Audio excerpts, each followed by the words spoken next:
recently got it cut.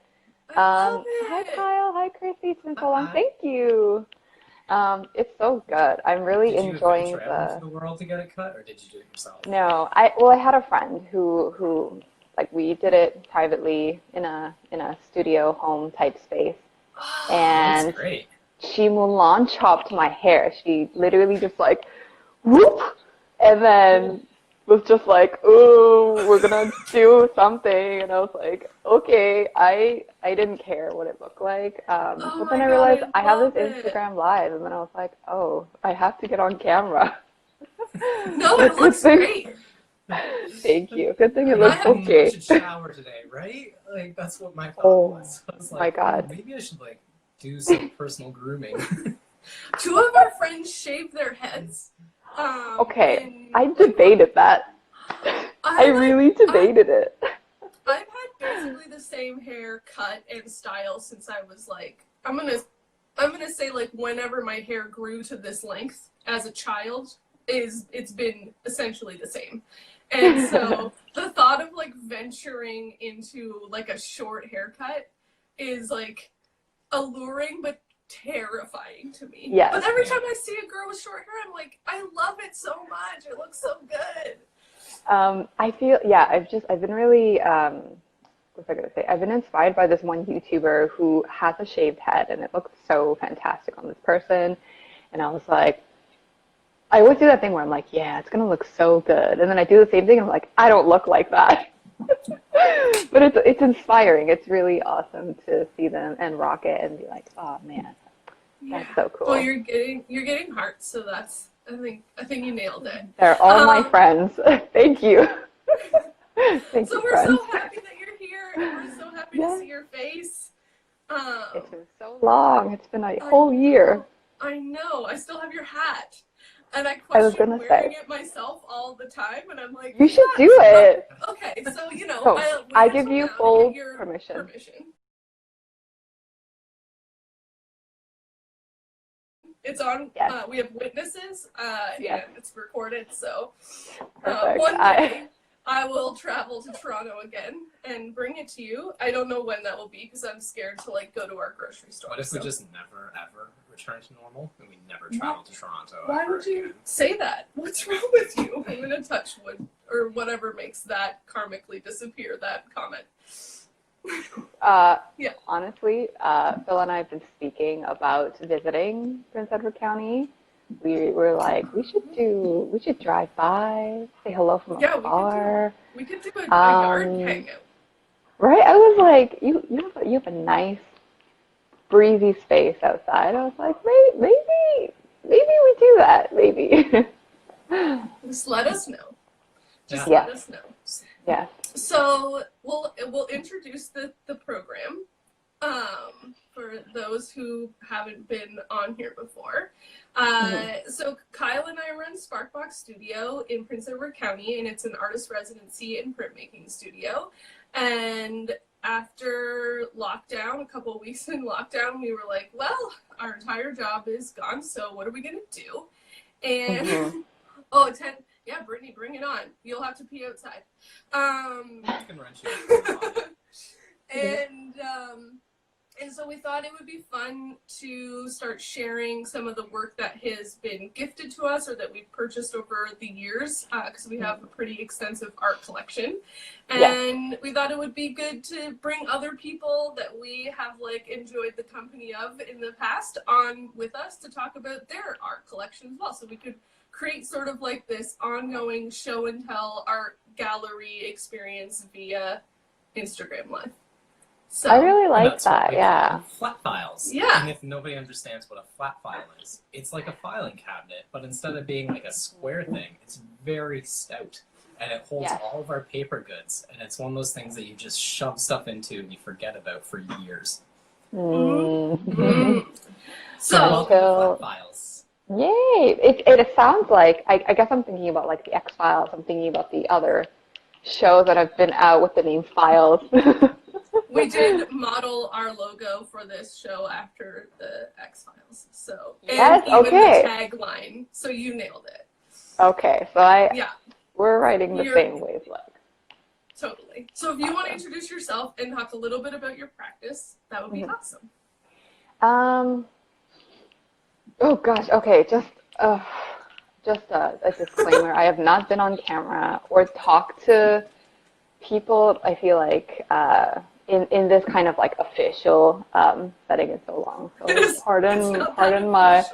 It feels. I was like, oh, I gotta set up. Like, this morning, it felt very official to me. So, anyways, my name is Ryookyung. I am a kind of a mess, an artist who does lots of different things. Started tattooing just before the quarantine started, and I haven't been tattooing since March. And I had done like 3 tattoos before we went on lockdown. Thank you. Seriously, just like sweaty and nervous and like shaking, and they were me and friends. So it was definitely easier because I'm just like, hello, friend.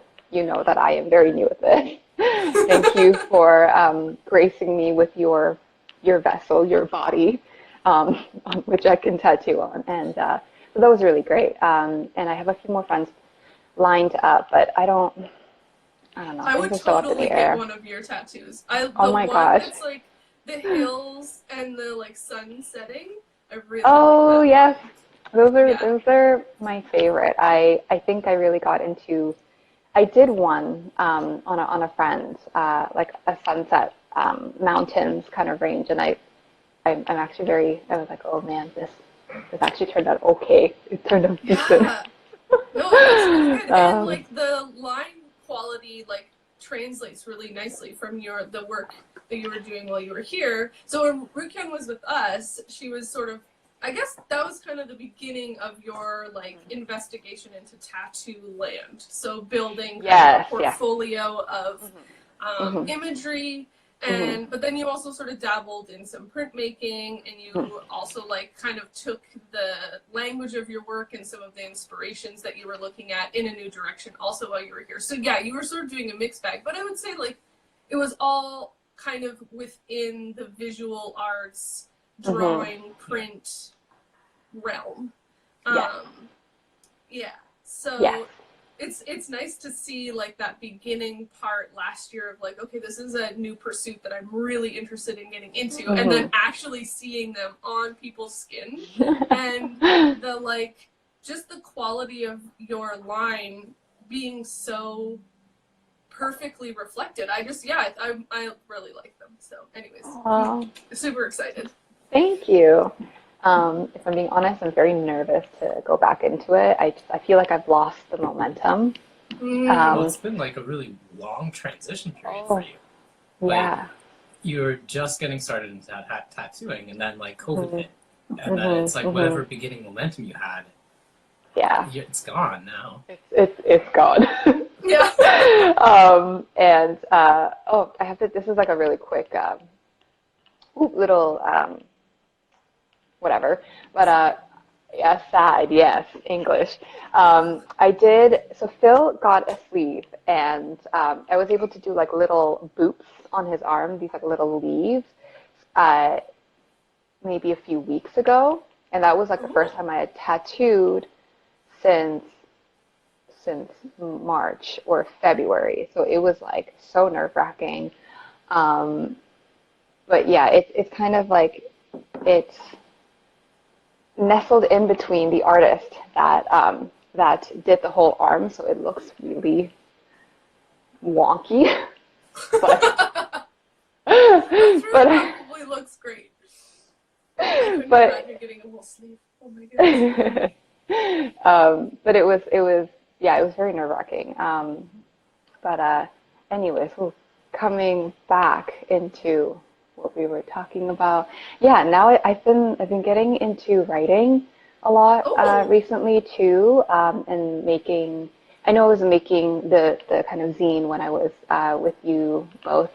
Yeah, we showed it on Flat Files. I don't know how many weeks ago now. Yeah. Quite a while. Yes, and so I started to. I got into that a lot. And so I was like, okay, like let's continue making zines. And it's kind of evolved into this thing where, so I'll show you one of the zines I made recently. It's got a mix of words and illustrations. And so, which I'm also like hoping to transition that also into tattooing as well. So it's there's a lot I going love on. it. I love it. Did you see the post I did yesterday on my stories about the quarantine library? And they are inviting artists to send in like very small, like where someone could print them out on their computer and make like a folded one-page zine, so that people can have free zines from artists that they can print at home. It sounds like a really cool project. Our friend Sage, Hey Peep, did one. That's how I saw it. So yeah. I'm gonna check it out. I've not been very good on Instagram. It's been a while. Well, welcome. Yes, Welcome I'm back. Yeah, we can start however you wish. We have our 3 items. And so you can start or we can start. Yeah, I wasn't sure if we wanted to take that out of the package. That is completely up to you. Okay, I'm actually very down to have you 2 start while I eat. Yeah. Sure. I'll do a little quick show and tell. Phil has made us this beautiful fresh pesto pasta with zucchini, and I've had a few bites before I logged on, and it's really delicious. So it's just like a mukbang / flash file. Love it. That's good. We didn't eat breakfast, and we're on to coffee number 2. So I ate some cookies. The artist so breakfast of just liquid coffee. Yeah. You know, cookies count. This is our first share. Oh my god. So this is kind of stunning. like, yeah, this is sort of like a combo artist share, just because the artist that did the image is different than the artist that did the printing. So I'm going to talk about both of them.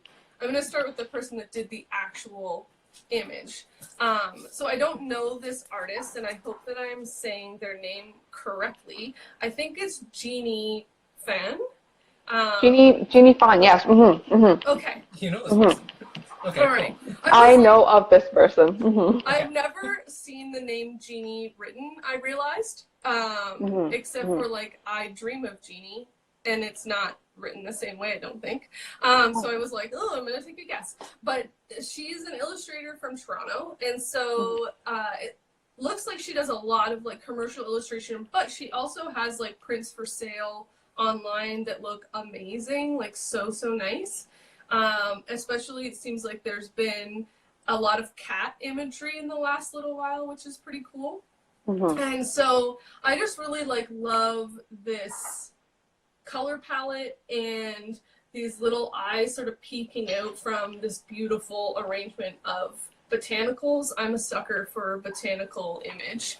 And the print is done by a friend of ours who owns a shop called Everlovin Press in Kingston. And it's part of a project called The Canadianist.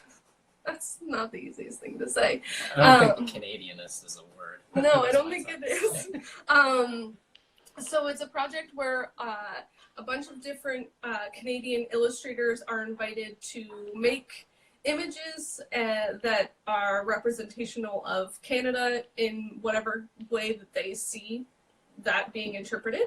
And then they're printed as a collection, and I honestly don't know how many prints come in the collection in total, but it's a limited run like letterpress print, and they are sold, like I think a new batch of work is done every single year, and so you can get like that collection for that year, and then at a certain point they're like cut off and a new collection is made for the next year.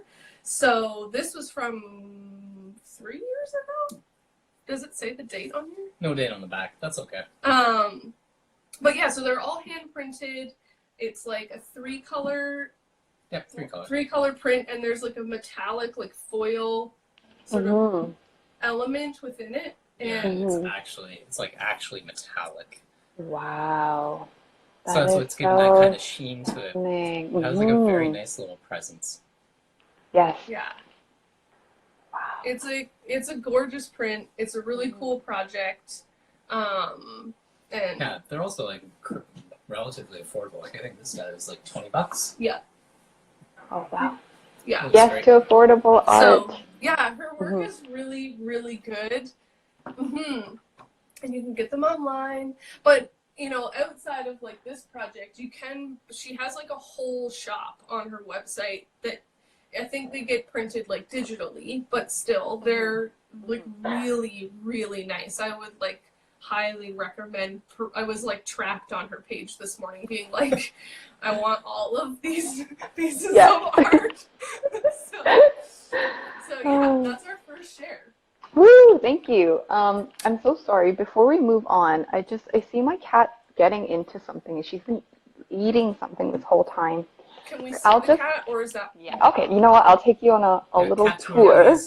Okay. So if you see her right now, she's eating something. She's on the counter. She's eating something out of the cup, and what is it? What are you drinking? It's pasta water. Okay. Oh. Well, she's drank it all, so I guess... She just wanted a little starch.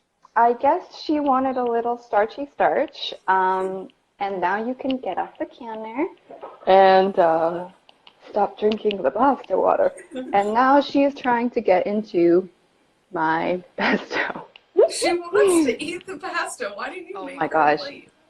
She's oh, I'm so sorry. We just don't know if this is actually good for you, but she has very eclectic taste. She's recently been taking a liking to olive oil. Okay. And any kind of oil she's into. She wants to eat it. Interesting. So pasta. Uh-oh. It happens live today on Instagram. We have it recording of our cats now getting into pasta water.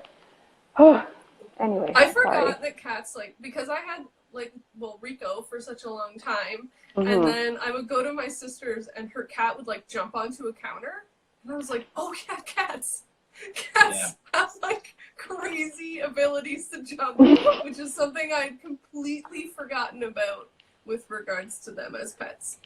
She's her favorite spot, the one that you saw. Her name is Aggie. She likes to be on top of the fridge. She's given us. She likes to be up high and be like.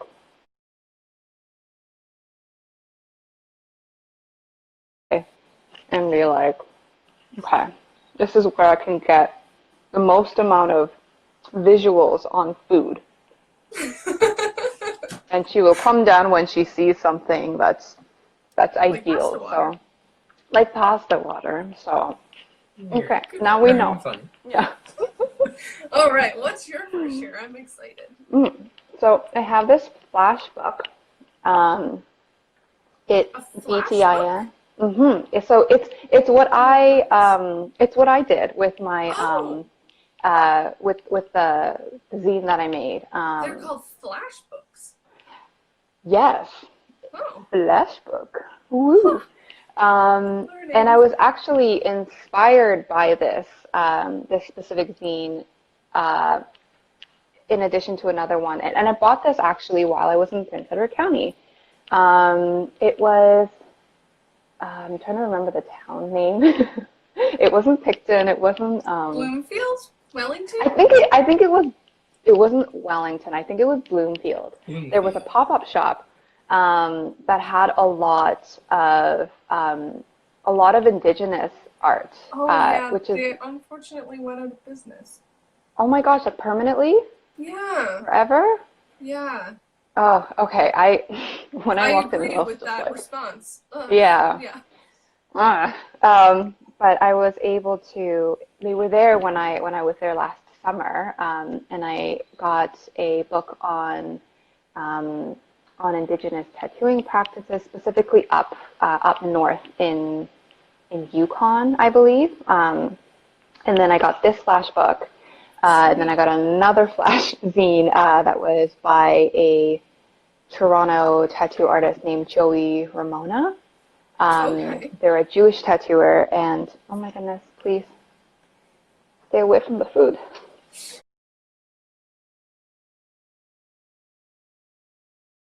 Stay away from the food.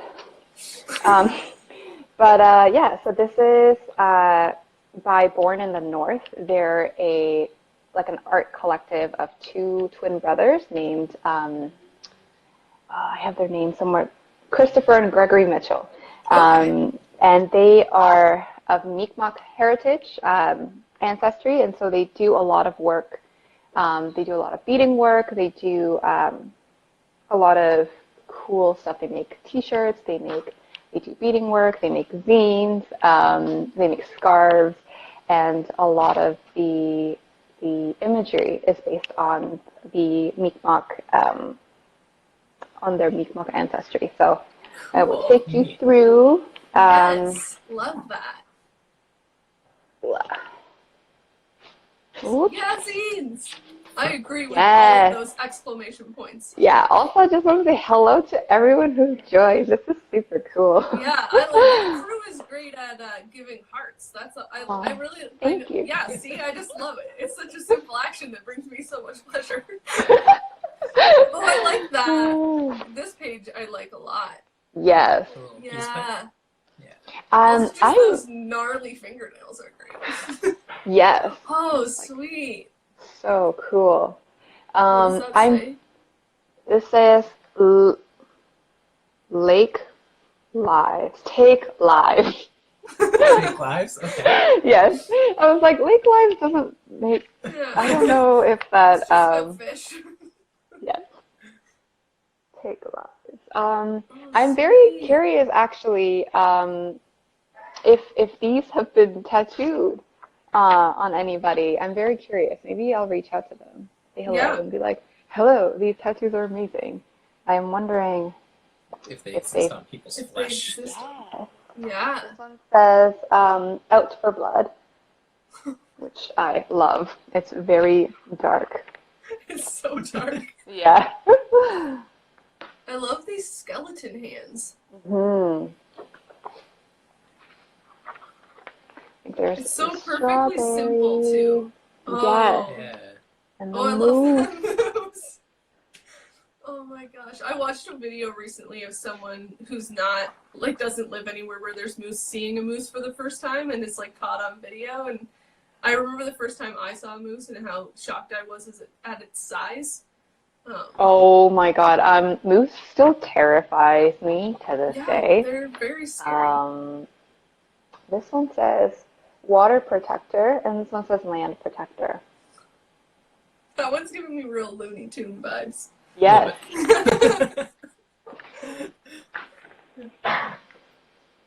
Turtle. I'm really into this turtle. Yeah. I like how its feet just come straight down from the shell. There's no bottom part of it. This one says RCMP, and this one says dead inside. Also relatable sometimes. Yeah. Yes.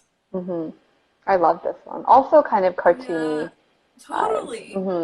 I think they do a lot of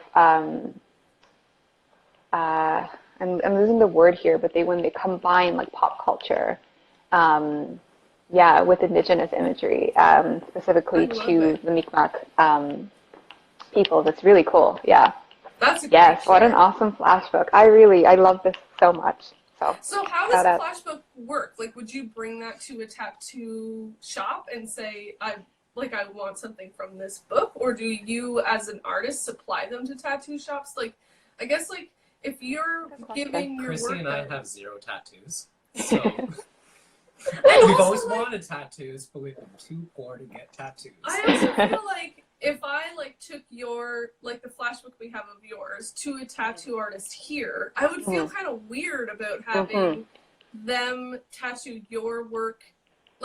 I don't know. Is that normal? I don't really understand the efficacy of tattooing. Right now there's is that plagiarism? So right now there's a lot of conversations happening around that. and I think the Wednesday company, hi Grace, she asks, is the flash book like your tattoo portfolio? So I think, let's say if they were a tattoo artist, they would have this at their shop or their studio in which they would have it. And so if clients came in and they were doing a walk-in, they would look through the zine or the portfolio and pick which one they would like, and then they would get it on the spot. Okay. And I think traditionally, tattoo flash is something that you see on the walls of tattoo shops when you go in. I feel like you know what I'm talking about. They look, yeah.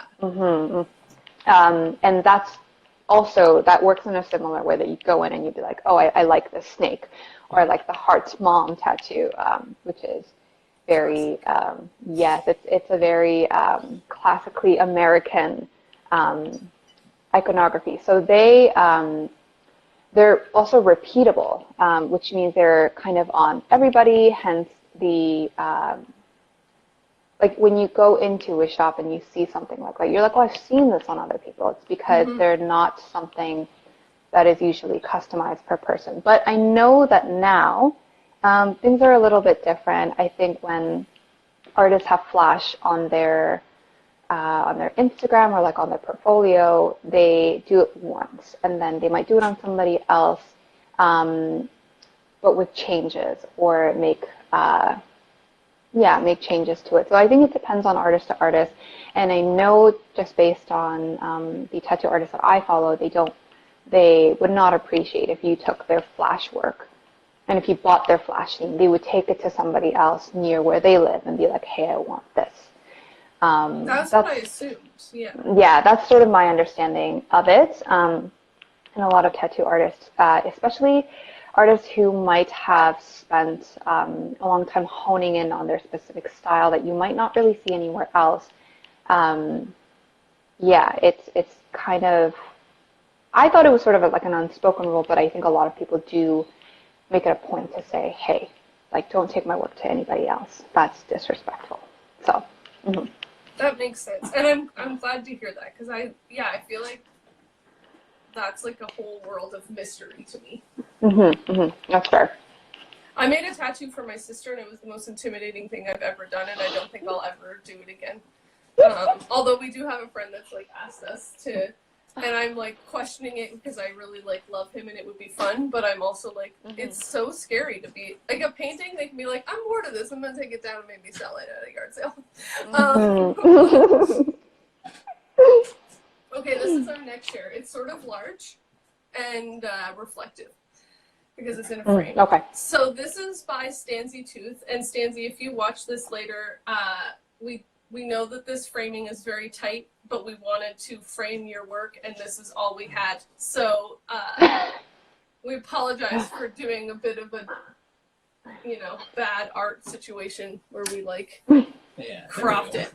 Okay, so Stanzie, from what I know, isn't really making work like this currently. So Stanzie stayed with us many moons ago. Yeah, I was in New Orleans at a conference when Stanzie was here, because you were here. Probably like 2012, 2013. This has been in our bedroom for a long time. Yeah, and we love it. It's so good. I'll do this so that Kyle doesn't have to move. So it's like I'm pretty sure it's like gouache and like pen and ink. And it's this like beautiful monochromatic,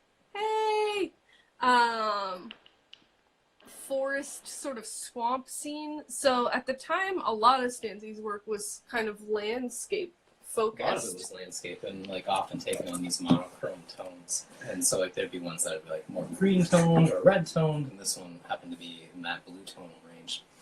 And it's like kind of this like weird hybrid between like abstract mark making and like landscape. So it has like this really, really nice feel to it. And there's some good texture. Like I don't think you can really see it in this, like using an iPad. But like this purple mark making is It looks like it was like a water-soluble crayon of some type. So there's like a Oh. bit of a crayon texture, and then where the brush has gone over, it's kind of bled out slightly. So it really jumps away from what's happening in the back, which is nice because even though, you know, it does obviously have depth to it, but it feels like fairly flat for like a landscape because your tonal range here is not too much different than your tonal range back here. But between like the gouache, the flatness of the gouache, and then where the gouache has like been diluted a lot, and then these like crayony marks, and then the very sharp line work of the pen. Yeah, it's just a really beautifully rich and dense space. From what I know, Stanzie's been working more on pieces that kind of are looking at like absent figures from a so like kind of like absent figures from spaces, so like doing sketches of sort of like a simple sort of background, but then like the figure that is there isn't present. It's just like the whiteness of the paper or whatever color the paper is. And then also some plaster. I should have like read a bit more. But they look like plaster cast works that are also like maybe painted and sort of like low relief into, that are also sort of these like absent figures, and then playing with like pattern and texture. They're really, really cool, and I'm not doing them justice in this description. So, you know, we're obviously going to tag everybody in this afterwards, so you can like go and check out her feed. But yeah, it's just some really, really nice work that's quite a bit different than this body of work that she was working on.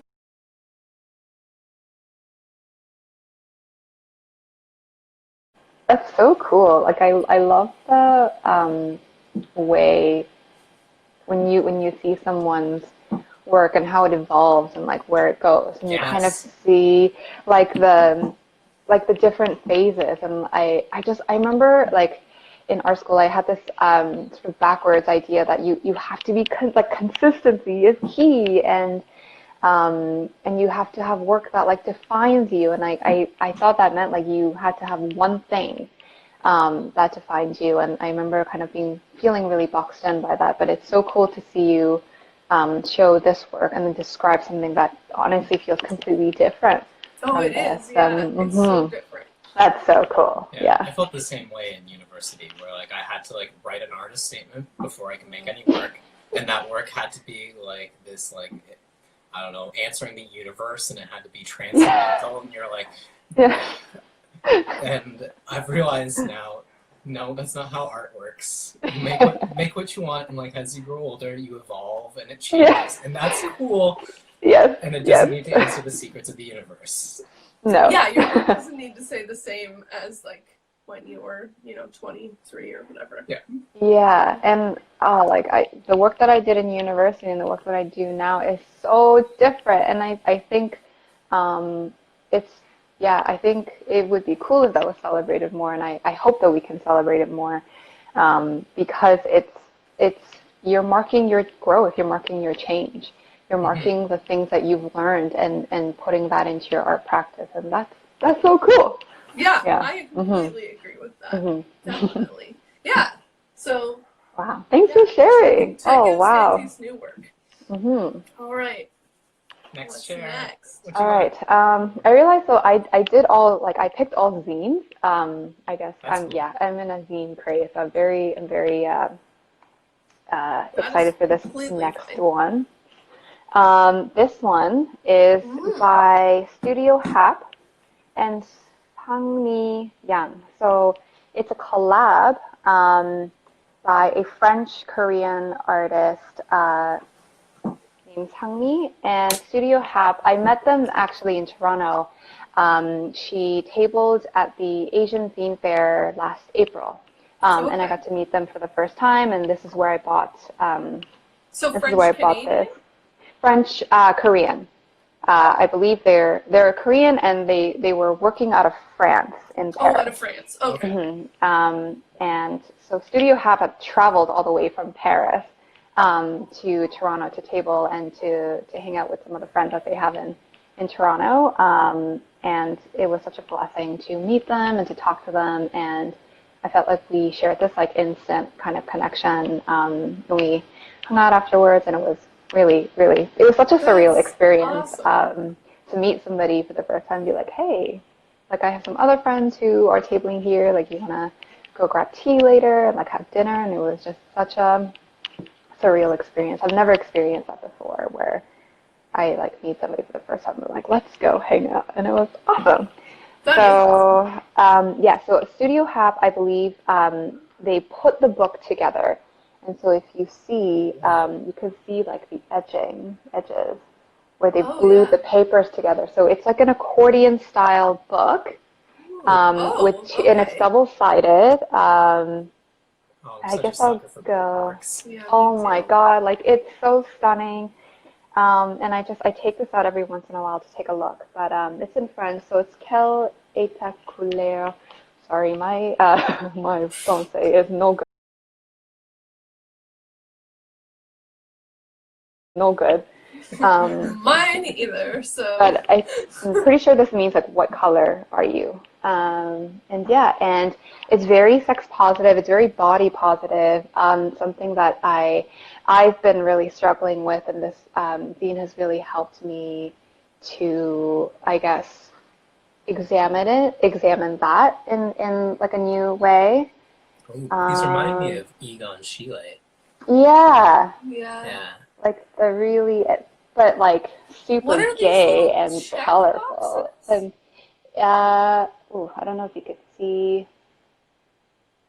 It lists out the body part. Yeah, boobs, dick, butts, vagina, and so like the name escapes me. Freddie Mercury. There's like a special section that says mustache, which is great. And I just love. It's a prominent feature. It's very important. These are great. I really like this drawing style and the like little color chart thing at the bottom. Yes, I will. Yes. It's having trouble focusing, but I hope people can. Yeah, that's kind of. Get the. I guess I'll have to mark this one as not safe for work. Oh yes. Oh, was that a thing that we needed to? Sorry, this is very. It's not something I've ever thought about before. I really like the variety of poses. Yes. Also, I like how both of the zines so far have been sort of simplistic in the page layouts. It's like, here's the focus. This is what we're looking at. Yeah. And they're just really like striking. I found that's what I've been really drawn to lately is the I notice now, like with things being on Instagram and being so text heavy or very crowded, I find it takes me a lot longer to absorb and to really understand the content. But with things like this, I really enjoy kind of seeing it right away, understanding it without really having to, like, understanding the feeling of it before you understand the content of it, if that makes sense. Like, you're just like, oh, I don't know why, but I think I get this. I kind of understand this. Yeah. And I think. Oh, I like that one a lot. Oh, yes. That's a great one. These are great. I have like an Andy Warhol book that's like all just sort of gestural drawings of figures, and it has like a similar vibe to this. Like, it's just like kind of very confident but loose, like line drawing with like swatches of color like haphazardly placed around. Yes. Yeah. I'm looking at the texture now, and I think it feels very much like oil pastels. It's very, very textury, and the paper itself is textured too, so you can really, it comes to life That's nice. in this way. And I love the three boob. Yes. I love that so much. And then the other side is, I think it matches the color scale.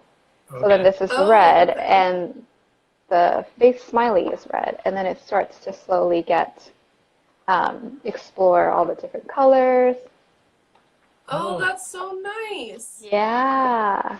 So it's like a rainbow on the back of different. Yeah. Are they all happy smiley faces? Whoop. Let's find out. I'm pretty sure they are. That makes me happy.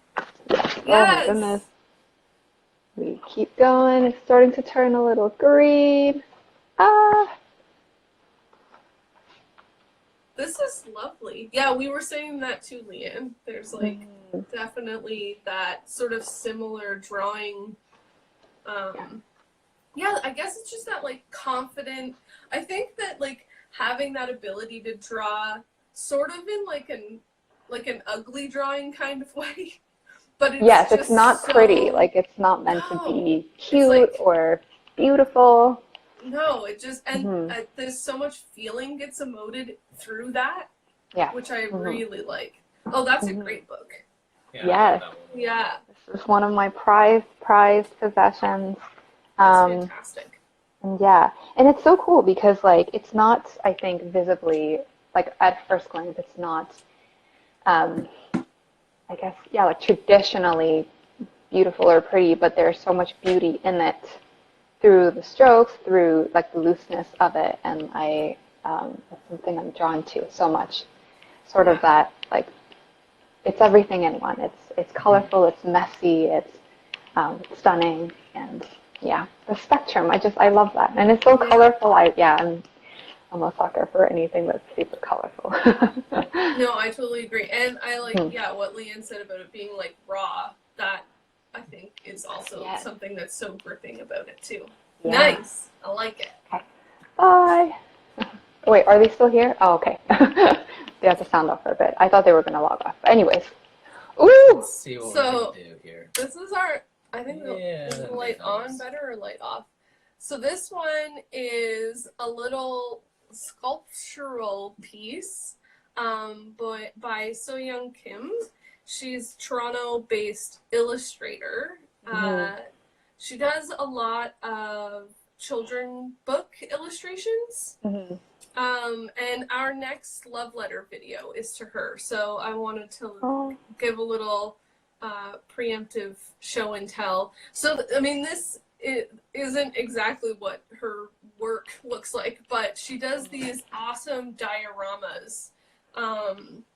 And those are photographed to be the illustrations in the for the books. She also does like exhibitions and has like a personal career that's more visual arts based, but she's put a lot of focus into doing like illustrative work for books. And I think there's just like you'll see in the video that we're gonna put up next week, but there's just something really like magical about like paper becoming a three-dimensional space that I like love so much. And this like carefully created like little model of our property, I mean, come on, look at it, it's so dang adorable. I remember seeing this where was this? I saw this when I was there. It's like on a shelf like right in the entryway of the house. Yes, okay.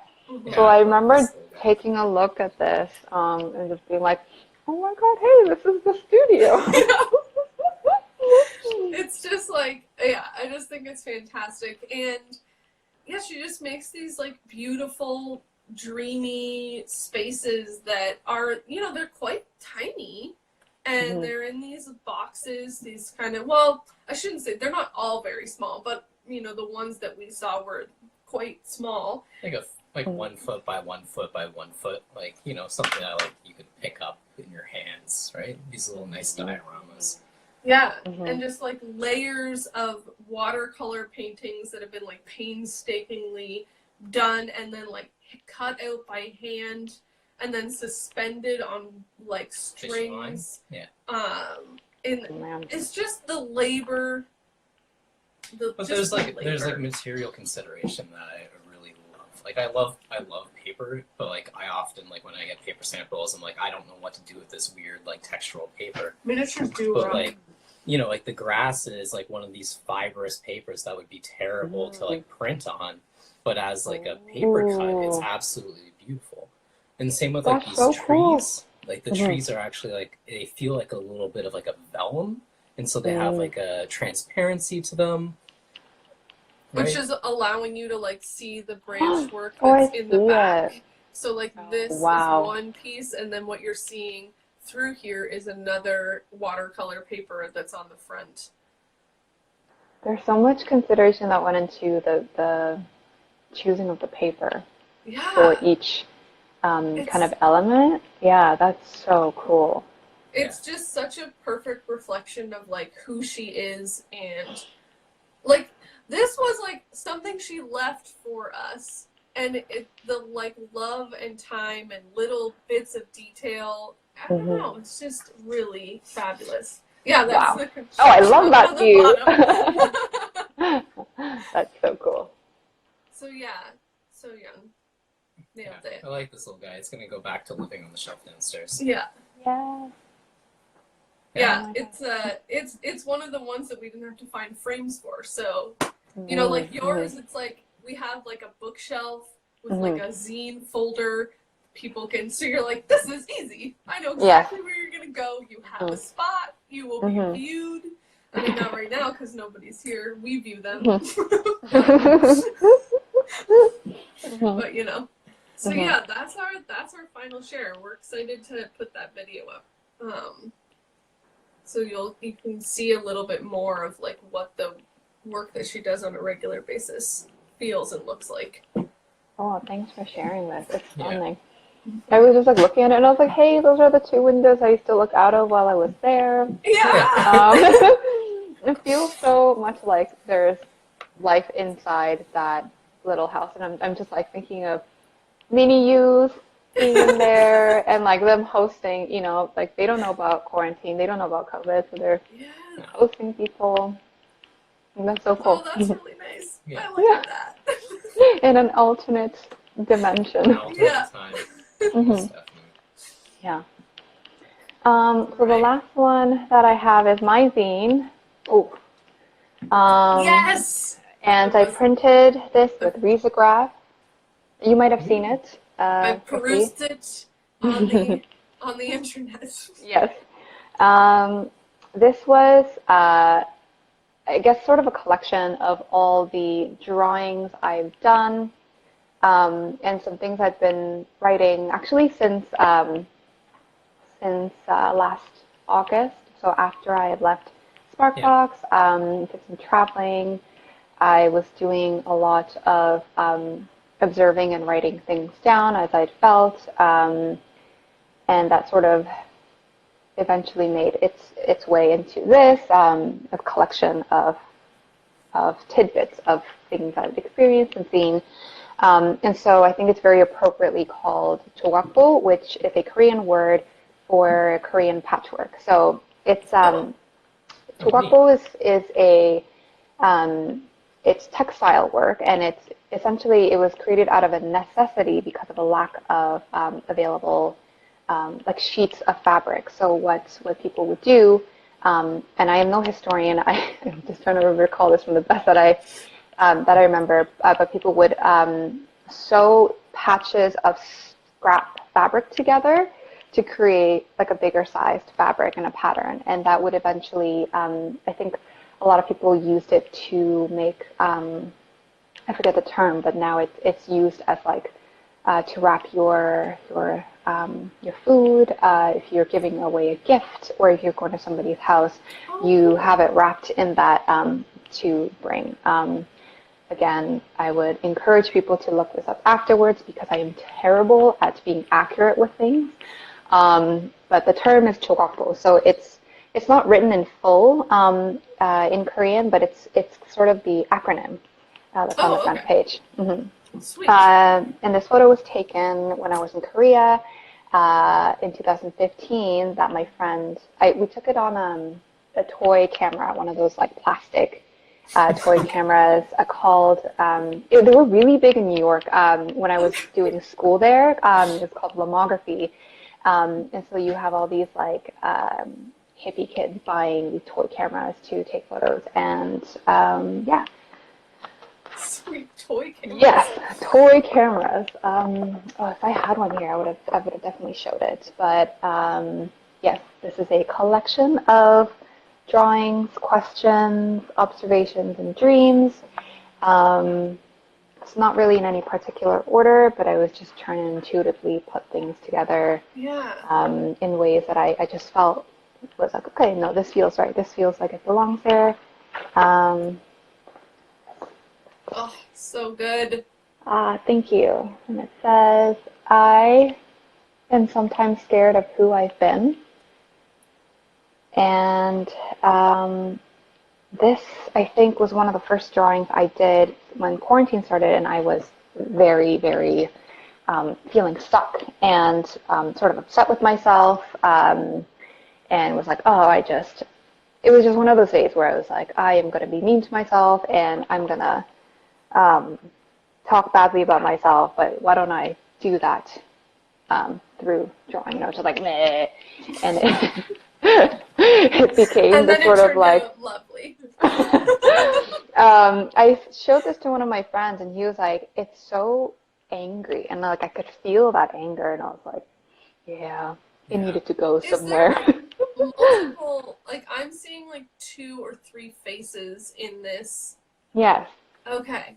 Yes, so there's, I think there's a face here, which I'm not sure if you can see. Yeah, there's a face in the middle and then a face on the right. And I think it was meant to be like a self-portrait. And this was also drawn on top of the photos I had taken in Korea with a toy camera. And, oh, sweet. And I'd received them actually just when quarantine started. My friend was like, oh, I had a roll of film that you left with me, and I finally got them developed, and here are your photos. And I was like, oh, okay. And so there were photos from years ago. So I was trying to like piece together, like, okay, like where was this? When was this? This feels like European. Was I in like Montreal? Where was I? And then there were photos of Korea, and then I was like, I don't understand the timeline, but oh, that's it was really so bizarre. It's like getting a time capsule. Yeah, it was really cool trying to figure out, like, is this me in the photo? Is this my friend? Is this my grandma? And that was such a cool experience, and I wanted to do something with that, and I think it just drawing on top of that was sort of the best thing that I came up with at the time. This is such a good page. Mm-hmm. Thank you. I cannot read any of that. It's so okay. small. I will read it out to you. This says, "You cannot seek forgiveness from ghosts." The Ouija board would say otherwise, but yes. I'm so scared to do this. I want to, but I'm scared. Yeah, I won't do it in our house, even though I'm like, don't really believe in it, but it's still like, I'm like, I don't know. Gosh, no. I totally it still seems like I'm asking for trouble. Yeah. This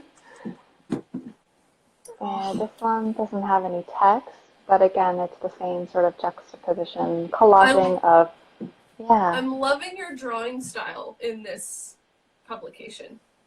Thank you. It's quite different than the zine that we have. It's a bit freer. Do you know Ed Pien's work? Mm-mm. Oh, you should look at his work. It's super duper good. And I think you would like the way that he draws. He does these amazing installations. I mean, this is work from way back, so I don't know if, again, it might be different now, but when he came and spoke at Queens, and I just instantly fell in love. Yeah, we'll send you a reminder. I think that you would like his work a lot. Thank you. I would appreciate that. Thanks, Leanne. I think they're lovely too. This is nice too. It's got that sort of rivers and tides feeling. Who is that? Who is that artist? No clue. Can't remember. He's a land artist, Scottish, I think. And that's awful. Totally can't remember. But no, that's okay. Yeah. Yeah. You can send them all to me after Yeah. if you remember. I can't. So Yeah, I think there's a beautiful documentary that's called Rivers and Tides that's like it's sort of an exploration of his work. But he does this pattern of like a river in a lot of the pieces that he does, this like kind of continuous meandering line that you just follow forever, you know? This pathway. oh, Grace is saying Ed Pien's work is amazing. Okay, I'm excited to check them out afterwards.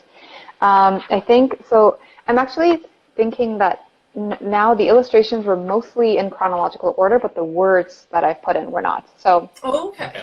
So it started from that kind of loose, angry self-portrait of myself, turning into something a little more soft, and then eventually it started turning into finding this free brush that was on Procreate, and I was just like, oh, I like this, and I was just like, I was loving the way that it moved, and that's where it really I think I started to I really hone in on that, and I was like, oh, I want to explore this a lot more.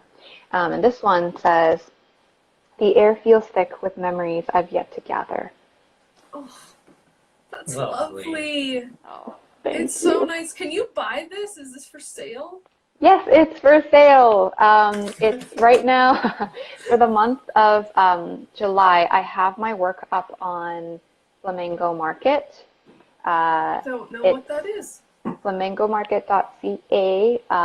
It's a market for queer folks. Okay. It was supposed to be like an in-person thing, but because of COVID, they moved it online. I could type it to you afterwards. Yes, please do. Please do. Yes.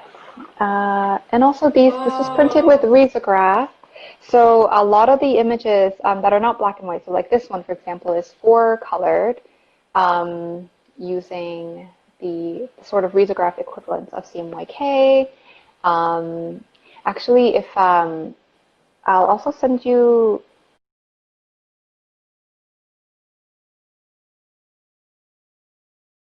I would like to eventually show like a digital copy of this where it's a pre-print production, so it looks very like drastically different, right? From Procreate to this version. Is it Color Code that did these? No, I worked with Quentin at Veed Press. Oh, okay, cool. I think he has a printer in his home, and he does his thing. And he's been really amazing. This is his first time doing. It's a saddle stitch. Yes. It's really, really nice. Yeah, I really wanted to we're have gonna run out of time here soon. We have a minute and 7 seconds. Okay, we'll go through really quickly. And eventually it just started looking more like rivers and mountains and it's kind like of you opened up in the course of creating it. Yeah, it was so cool. It's awesome to see it kind of chronological and see where the work goes. And yeah, I think it really reminds me a lot of the mountains that I see back in Korea, and sort of the rivers. And then it like became more like illustrative at a certain point. I kind of left the rivers out of this one, but then the brush kind of came back in this illustration. It's so great. Kind of a self-portrait, very different from the one in the beginning, less angry. Yeah. And yeah, you see more of the brush. We're at 8 seconds. 7. Okay, are we just going to end? Yeah. Like, it's over? Okay.